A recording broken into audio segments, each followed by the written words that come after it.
Hello, everyone. As you have seen, AI and digital technologies can be a double-edged sword. And whilst on the one hand, they're benefiting billions of people across the world, they can also endanger societies.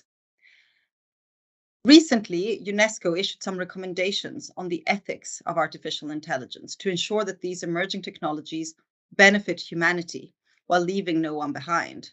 And today, we are delighted to have with us the Assistant Director General, Gabriela Ramos, who has agreed to kindly tell us a little bit more about the work that UNESCO is doing in this field and her thoughts about how we can deal with artificial intelligence in a responsible way. So, Gabriela, first of all, thank you very much for accepting to participate to this event. It's My first question would be, sorry, why is it right to be worried about the impact of artificial intelligence on our lives? And what are the main opportunities that we can see with this technology? And how can we help shape how this develops in the future? Well, I thank you so much for inviting me. It really is an honor to be in this forum, and also with you, Erika. And thank you for providing us this space to discuss how we see it in UNESCO. Maybe your audience doesn't know, but UNESCO, from the whole set of international institutions globally and in the UN system, we have a mandate to ensure that technologies and emerging scientific endeavors are really framed in an ethical manner. And we have this mandate, which is quite an interesting mandate, the ethical mandate. We used it 20 years ago to frame how do we bring about the ethics of the genome, how do we manipulate or not the genome, and how the advances in these technologies could really enhance our well-being. And we are now doing it, and we were pleased to see that 193 countries sign up to the recommendation on the ethics of artificial intelligence last November. And the whole point is exactly as you put it. I like the fact that you mentioned the word shape, because the real question here is who is shaping these technologies, how much these technologies, artificial intelligence, which is just the harvesting of data and the analytical the power that is developed with very, very powerful computers and data inputs to produce certain analytical outcomes. The whole point is how much these amazing technologies are being used to enhance solidarity, to enhance equality, to enhance sustainability, fair outcomes, human rights, or how much they are endangering them. And the fact is that the response that we provided in UNESCO when we advanced this recommendation on the ethics of artificial intelligence is that it depends on us, on the people that are developing it and ensuring that they are really human determined. That is not the machines who decide what they want to do, even though sometimes with the black box that happens, but that is always humans who takes the responsibility to whatever the outcome of these technologies provides for. Why do we worry? We worry because without the ethical guidelines, what is happening is that these technologies are just reproducing the inequality that we see in the real world, the very skewed distribution of opportunities, very high concentration of certain countries, of certain firms that are producing these technologies, very high concentration on the data, who owns the data, who shares it. And therefore, this concentration is really meaning that we are just producing very unequal outcomes for people. So the business model is something that worries us. But it also worries us that if we do not ensure that the developments are very careful on the impact of the technologies on human rights, human dignity, fundamental freedoms, fairness, inclusion, what happens is that you might be caught in developments that are hurting our societies. And this is happening as we speak, because it happens because if the data is not inclusive, then you will have discriminatory outcomes. You might not be in the data, or you might be overrepresented in the data, as it happens on the criminal records, that usually you have people of certain groups overrepresented, and therefore the outcomes of these technologies are already biased. They might discriminate against women, and that happens with tools for recruitment processes that suddenly they do not only include profiles that will benefit women to be included in the outcomes, but on the contrary, is discriminatory. They may also provide for misinformation. We have seen how much the misinformation space, the micro-profiling of people to inundate their digital spaces with information that is not factual, can also provide these outcomes. And therefore, preventing from these technologies from reaching these kind of outcomes is really important that we look how do we frame them. And what we have been doing at UNESCO is to very clearly say, whatever we have achieved as democratic societies in terms of ensuring the rule of law, in terms of ensuring responsibility and accountability from the developers and the users and the consumers of these technologies, we need to ensure that they embed in the digital world. So rule of law, and our recommendation is one of the few instruments internationally that is making a very strong call for compensation and redressal mechanisms when something goes wrong. We are calling not to provide with legal personality to AI developments, because as we said, it has to be human-centric.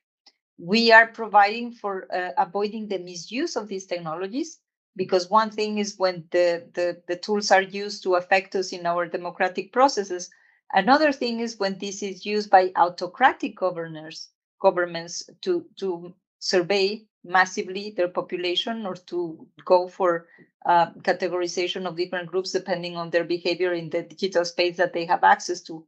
And therefore, I feel that these negative outcomes need to be controlled.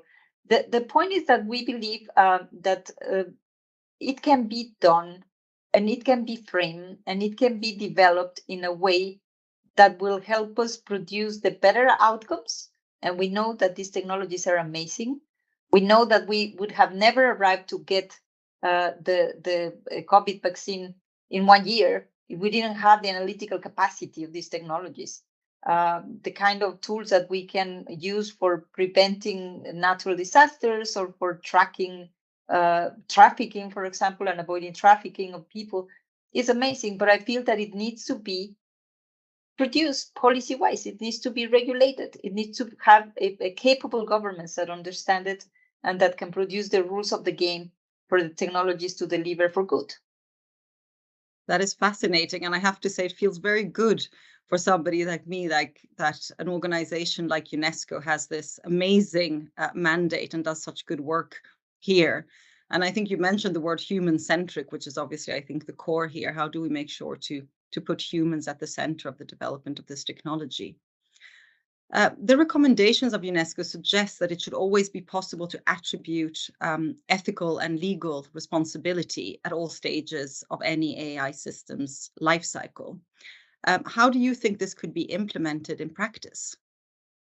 The reality is that when you say human-centric, is that it's true that when you look at, for example, machine learning, which is one of these developments, that usually leads to a massive churning of information by the computers, and then the black box, the famous black box, and therefore you don't know what outcomes it comes, because it's not the human that is really looking into the issue. But there is always an outcome. There is always an outcome from these developments. And it's us, humans, who need to determine whether we're going to apply it or not. And therefore, that decision capacity in terms of whether you use it and apply it in the way it is developed is human. And therefore, it's very important to identify the responsibility. It's not as easy because many times these are private firms and they are questions of intellectual property rights, and there are questions of commercial secrets, trade secrets. But the reality is that for us, the most important call that the recommendation makes is that whenever there is harm, there should be responsibility, the allocation of responsibilities and accountability, and there should be a liability regime that allows for these things to happen. We're actually calling for the business or the platforms, but also the governments. When they use artificial intelligence, they should make the person know that this is happening. This is really important. We cannot, there are these main regulations that I think is what I was referring in terms of the rule of law, should be just regulated, should be legislated, should be determined. that whenever there is some wrongdoing, some harm, it needs to be corrected, that it needs to have a path by which the person who is affected can receive compensation. But that's one of the extremes. You are asking me about the whole AI life cycle. And this is exactly the kind of approach that we adopted at UNESCO, because the fact is that with the ethical framework, even though the main point is to protect and promote human rights and human dignity, we are also calling people on relying on their own ethical thinking when developing the technologies. And how do you do that? Well, if you're in a room and you are with a smoke-filled room with only men and white men from the north that are deciding on the technologies, that's an ethical reflection. Bring diversity, bring women at the table in those countries that are not represented. Because one of the problems of the biased outcomes that we get is because we have biased processes in which diversity is not represented. 80% or 85% of all the developments on AI are done by male-only teams, and usually male from the north. So one very, I would say, almost low-hanging fruit to get there to improve the settings is that whenever the teams are gathering together, include more women. And you and I have been pushing for this in all the fields, so I continue pushing for this. But because it brings diversity, it's not that women are perfect. Some of us are. No, I'm kidding. But the fact is that bringing diversity helps, and then you need to audit the systems. It's like the restaurants, because people say, no, but it's impossible. You cannot regulate this. You're crazy. You will not work because it's so dynamic and it happens in so many laboratories and in so many firms, and it will be impossible for you to control everything. No, we're not going to control everything. You establish the rules, and then you do some auditings. In the restaurants, you don't go to the kitchen of all the restaurants to make sure that every single element and component is good but you have the rules. If something goes wrong, then you go and audit, but also you make some checks and you go and say, how are you doing this? And these are normal democratic policy practices that we'll need to embed in these developments. And also I have to say that put the priority right. Is not the trade secrets, is not the excessive protection of IPR. Of course, we need to protect IPR, but really, if something goes wrong, you need to share the code. But as you share your financial statements, if the authorities believe that something is not clear, and you do that because it's within a democratic context and with some reason and proportionality, of course. But we need those rules to make sure that the incentives really push for delivering AI for good. I think that what you mentioned, and in particular the sense of personal responsibility and creating an environment in which people can, trust that they can be honest about failures as well as successes, I think will be very important. Which leads me to my second question, and that is, how do you think that the development and deployment of growingly sophisticated AI systems should be reflected in education, both for the youth and for the general population? I think that this is you have the top down.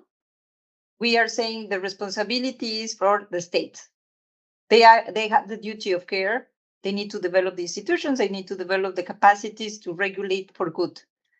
But then there is the individual responsibility, as you said. How do we prepare our children? How we prepare ourselves?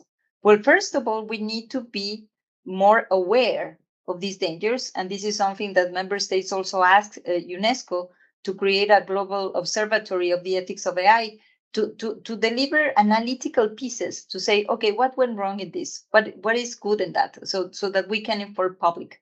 You need to understand what are you getting into when you give consent. When you say, yes, I accept cookies in the internet, people need to understand. They need this media literacy that UNESCO has also produced to upgrade this awareness. But I also feel, and the recommendation does not only have the principles and the framework, the ethical framework. We also have very concrete policy recommendations, and one of those areas is education.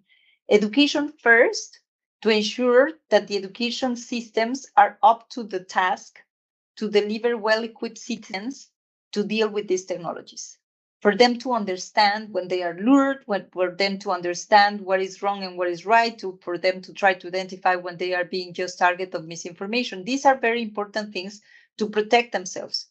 But the other part is that we also believe that besides maths, because algorithms is about math and mathematical constructions, and so you need to have very well-equipped people on the basic skills, we also need the more critical thinking. Very important. We have been talking about fostering critical thinking for many issues in the schools. Now with these technologies is really super important. We need to have social-emotional skills.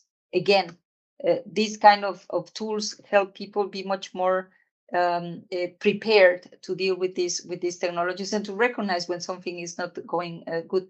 But also, you will not be surprised, Erika, that I feel we need to go back to the question of ethical training. We need to teach ethics. We need to teach ethics in schools again. We need to go for multidisciplinary approaches.